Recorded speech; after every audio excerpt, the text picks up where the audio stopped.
Let's talk about some funny Catholic relationship struggles. I teach in the classroom to teenagers and we talk about dating in different ways. And, there's all kinds of ways we date. You got to ask a girl on a date by saying the word date, make it clear.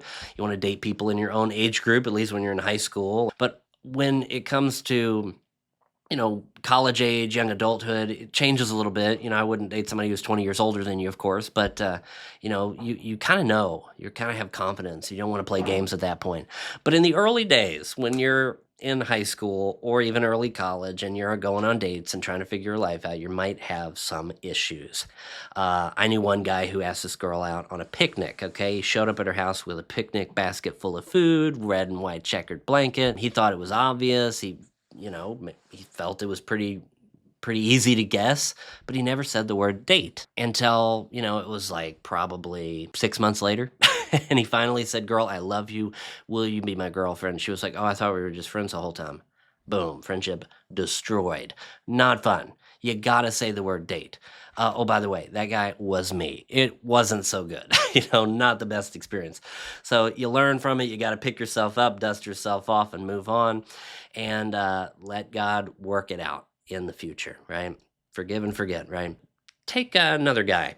I know one time he asked this girl out for an ice cream, and he even got her a necklace, but he never said the word date until the very end. And he finally looked up from his ice cream cone and said, "You know that this is a date, right?" And she was like, "Oh my gosh, thank you so much for finally saying that." Guess what? He is married to this day and he has 4 kids. That's my brother. He one upped me. Pretty awesome. Shortly after that, I was trying to impress this other girl. So I asked her, if she wanted to go fly a kite. And I made it clear it was a date. So we went on a date. We built a kite. We were going to try to make it work, but it was cold and it rained. And, I tried to get her to go on a second day to fly it, and she said no. And I was like, wow, this is terrible. So I was talking to some college buddies of mine about this experience, and they said, well, do you still have the kite? And I was like, yeah, it's on my car. So we got it out, and I tried to fly the thing in the parking lot there at their apartment, and the kite literally banged on the ground and got destroyed. And I was like, wow, that's the state of my love life.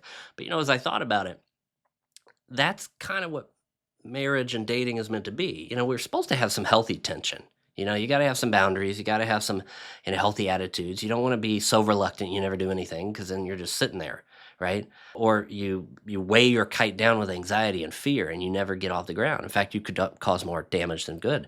But on the other hand, if you want to go too quickly, move too fast in a relationship, that's like running toward the kite and expecting it to fly by itself. You got to have some healthy tension so that the spirit, the wind catches that kite and soars to the highest heights. So if you want healthy relationships, ask somebody on a date, don't play games, and do your very best to be clear and respectful.